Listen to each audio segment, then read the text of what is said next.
So today we're going to go back, we're going to take our old bus and go work on that old 4104 that we've been working on. We started working on it in January. It's about 100 miles away, so it's hard for us to get a full day to take the whole crew over there. This will be our 4th trip we're going to work on that bus. It's 70 years old. It's been off the road for a couple of decades. It's in pretty rough shape, but we're getting back to it today. We're going to fire it up again, get to it. We put new injectors in it. It had sticking injectors on it. The guys are a little skittish because yesterday that other engine tried to run away on them, so we'll see how that goes. But we got a lot of work, new wheel bearings, finishing up the air suspension work on it, and a couple other issues. It had completely seized. The brake treadle was seized on it. The throttle pedal was seized on it from water leaking in. It's had a lot of work. So we're gonna get back to it today. We're gonna go take another road trip. Man, our bus in that 671, that thing's 80 years old. It sounds so good. It's a fun drive.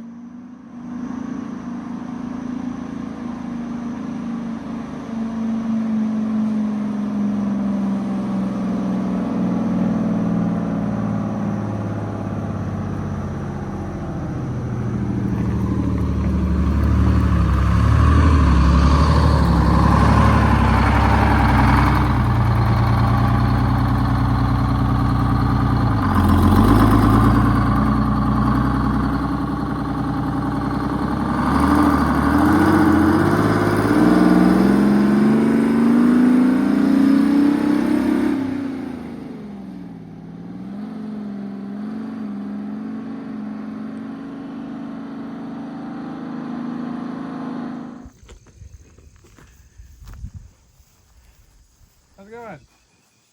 Good. How are you doing? Good. Get ready to kill some wasps. See it in there? Yeah. I've been spraying the last couple of days, and I sprayed all up in those handles and all that stuff. What's up, old man? He's old. That's what. How you feeling, man? I'm doing a nest on a nest on a nest. Well, we're collecting.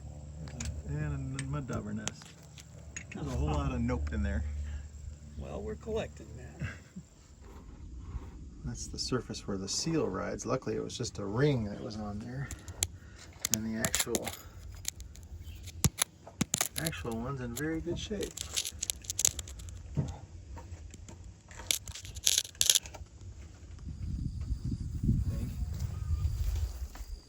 Yeah, I'd start with that and then go to that. That one's full of water. Yeah. Stay back.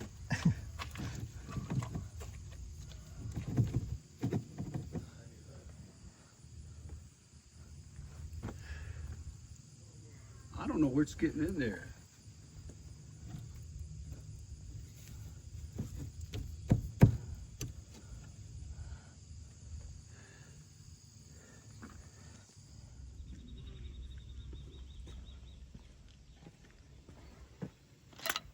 I've never touched a hobby. That's going to be really nasty inside. That was not broke out like that before, right? Because I think it wasn't broke. Because we didn't pull that cap out because No, we we knew pulled that cap out. yeah, we knew it was going to break. Yeah, so we decided not to. Somebody else decided to. This is the side. Maybe it wasn't the stud, but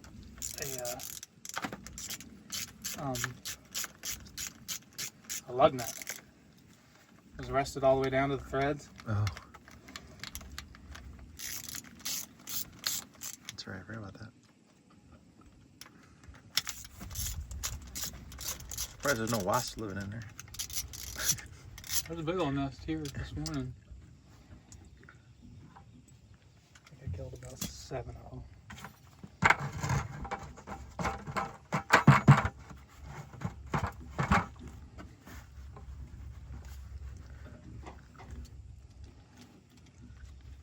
Hammer.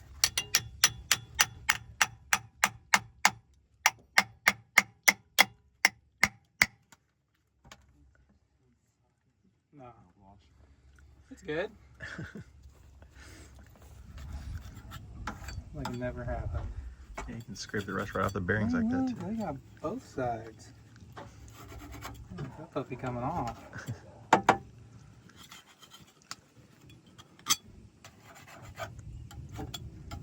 Yeah.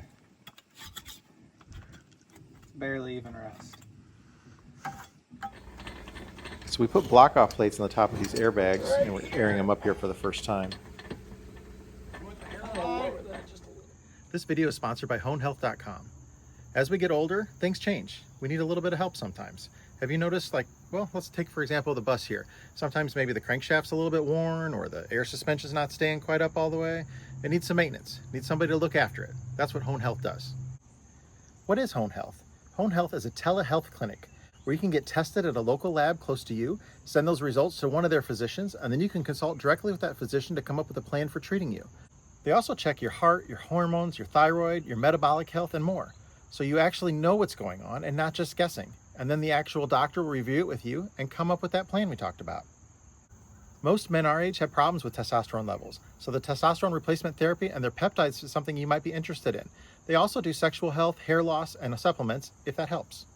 Get tested, get treated, and get back to looking and feeling 100%. Get your test for just $65. The link is in the description below. You don't want to just be an old, worn-out bus, do you? You're tired of it. You want to get renewed, get back out on the road feeling good. Reach out to honehealth.com. I am not a doctor. I'm just sharing my experience. Hone connects you with a real licensed physician who will walk you through the benefits and risks before you start anything. Thanks again to Hone Health for sponsoring this video. So this is a little video clip of the first time we ran the engine. It didn't want to hold idle. It had some injectors that were sticking. They didn't want to move freely. They would just get bind up and stick. So that's what we'll show you how here. Idle was all over the place and it wouldn't control it.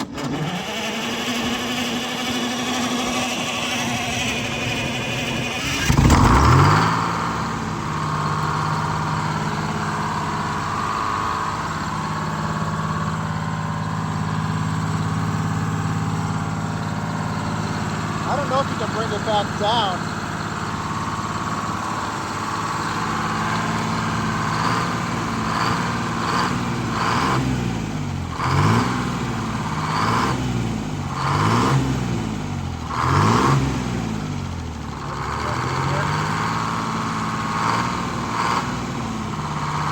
It's not dropping back down to idle.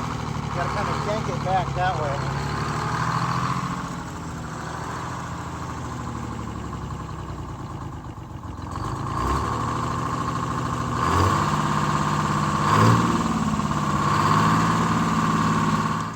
Changed them. Works. Yeah. This one, it's super rough and it can't do it. A lot of force and it just feels crunchy. And this one I can't even move my finger. Yeah, can't do it.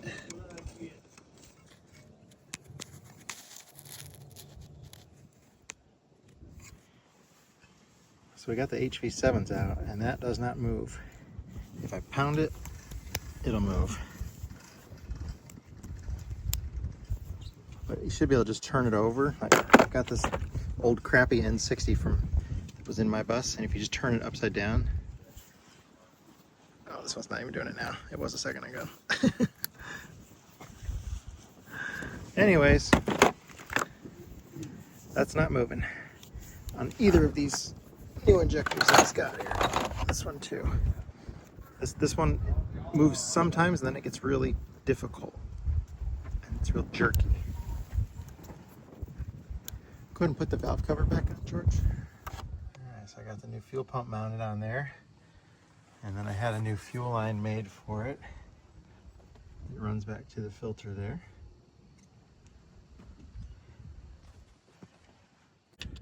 We had two bad HV7 fuel injectors, so we just ordered two new ones from Powerline Components. We're going to put these back in here now. It torqued down to 90 to 100 foot-pounds, so we're set up here at 95. It was. Good, good. You the man.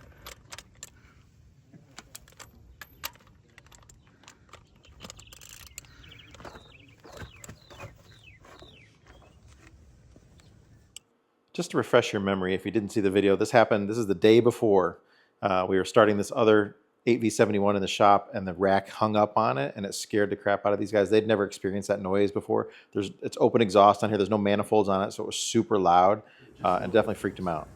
Ready? Yep.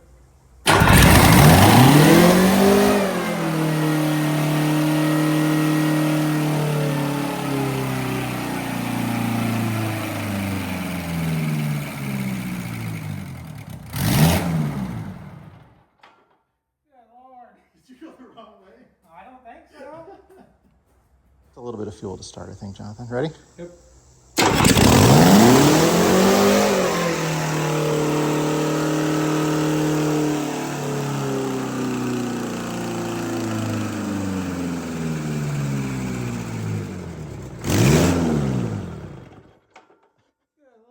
Did you go the wrong way? I figured it out.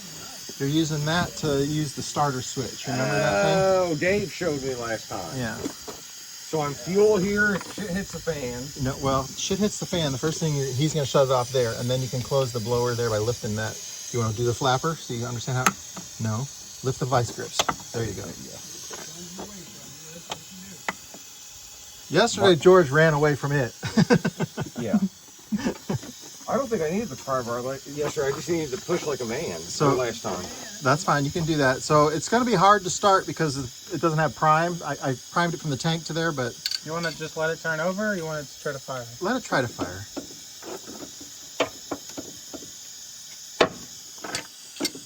Turn over or keep going? Yeah, you definitely left it in neutral, right? You didn't hopped in there. You didn't jiggle the gear I shifter. didn't touch the gear shifter. Okay. Well, I mean, I didn't, but I'm going to go check it. Well, here, just spin the flywheel with the pry bar. I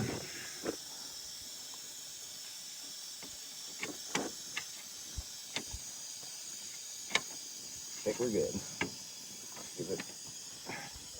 George's payback. He puts this puppy in reverse. So it just smacks it and then. Ready? Yeah.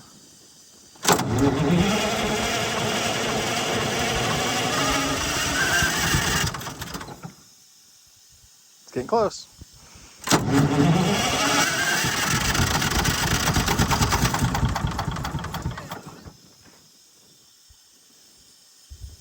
Okay.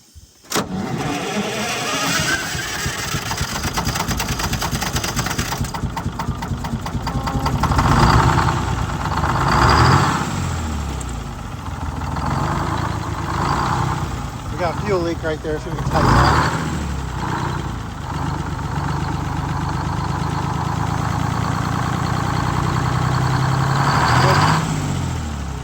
Go ahead and shut it off, Jonathan.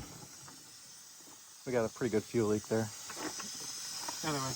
No, I know. I was trying to loosen it. And I was going George is fixing the fuel leak while he's smoking a cigarette. It's diesel. It's diesel. It's diesel, everybody. I don't know if that's the line. No. I don't think that's the line's fault. Is it Or wet the- up here? No. No, it's dry there. I think it's come from the fitting or Yeah, I something. think it's a hurt. There's a pretty good fuel leak on that fitting. Fired though. Didn't take much. Yeah, no, it'll fire right up again. Was it going to idle without the vice grips? Well, I didn't take them off. I just held it. So let's start it one more time, and then take the vice grips off and make sure it goes to idle, and then shut it off. Oh yeah, that's the shut off there. We'll just hook the airline up to it. Give me a second on the airline. Right. Okay. I see it.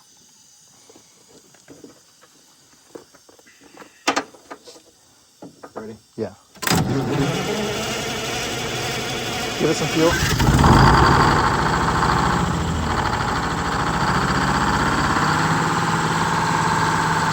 little high. Yeah.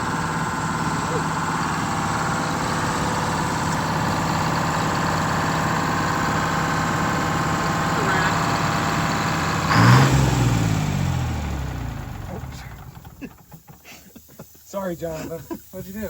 Squirted fuel all over you. I gave up on trying to put that on there. They probably didn't even have enough air anyway. So that sticking throttle pedal in the front is still pulling on that governor there a little bit. So we're going to try and continue to get that freed up. There used to be a giant spring that was on there giving it tension to pull it back to. So we might have to reattach that for now too. Now that we have the brake treadle pedal freed up, we're going to test the air brakes on here, get everything aired up and check the brake chambers out. Do it!